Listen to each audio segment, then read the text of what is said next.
Welcome to Simplified UPSC by PPP, where we listen, learn, and grow together. Detailed lecture notes in English and Hindi, plus practice questions for prelims and mains, only on our Telegram channel. Link in description. Like and subscribe for more. नमस्कार और the deep dive में आपका स्वागत है। आज हम Shankar IAS की पर्यावरण और पारिस्थितिकी की किताब के एक बहुत ही अहम अध्याय पर बात करने वाले हैं। महासागरीय अम्लीकरण यानी ओशन एसिडिफिकेशन। ये एक ऐसा विषय है जो यूपीएससी परीक्षा के लिए बहुत ही जरूरी है।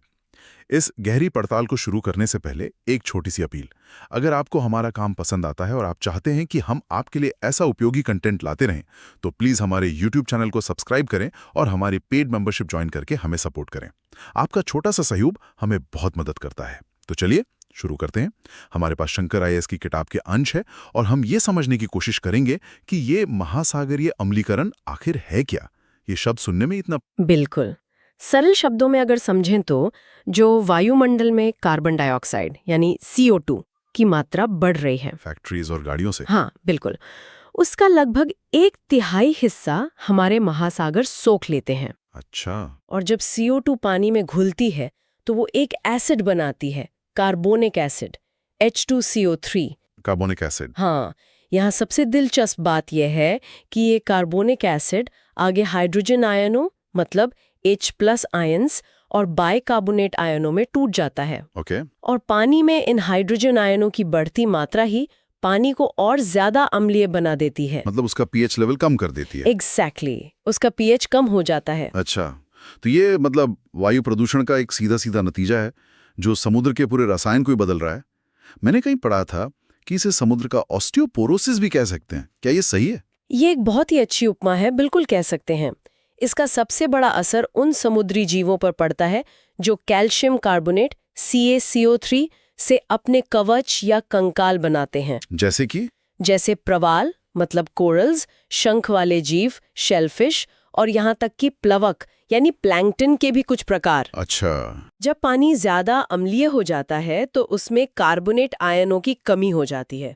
Carbonate ion CO3 2-। हाँ, और ये वही आयन है जिनकी जरूरत इन जीवों को अपना कवच बनाने के लिए होती है। तो एक तरह से उनके घर बनाने का सामान ही कम हो रहा है। बिल्कुल, इससे उनके लिए नया कवच बनाना तो मुश्किल होता ही है, जो मौजूदा कवच है वो भी घुलने लगता है। और इसका प्रवाल भित्तियों पर कोरल रीफ्स पर क्या असर होता है? हम अक्सर प्रवाल विरंजन यानी कोरल ब्लीचिंग के बारे में तो सुनते हैं। क्या इसका अम्लीकरण से कोई सीधा संबंध है? हाँ, इसका सीधा संबंध है और ये स्थिति को और बिगाड़ देता है। देखिए, प्रवाल विरंजन जो है वो मुख्य रूप से समुद्र के तापमान में बढ़ोतरी के कारण होता है, ग्लोबल वार्मिंग की वजह से। जी, लेकिन महासागरीय अम्लीकरण इस तनाव को, इस स्ट्रेस को और भी ज्यादा बढ़ा देता है। ये प्रवालों की जो ठीक होने की क्षमता होती है उसको कम कर देता है और उनके कंकाल को भी कमजोर बना देता है। तो वो बीमारियों और तूफानों के लिए और भी ज्यादा वल्नरेबल हो जाते हैं। बिल्कुल, ये सब जानना बहुत जरूरी है, खासकर परीक्षा के लिहाज से। मैंने पिछले सालों के प्रश्न पत्र देखे थे और एक प्रश्न मुझे याद आ रहा है फाइटोप्लैंक्टन पर।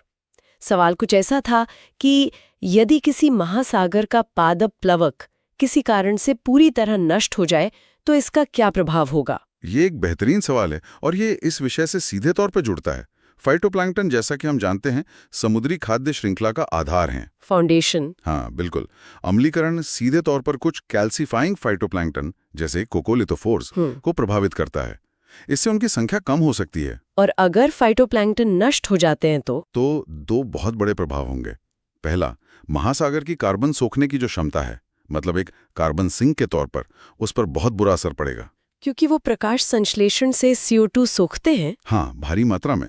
और दूसरा ये कि समुद्र में पूरी की पूरी खाद्य श्रृंखला ही ढह जाएगी।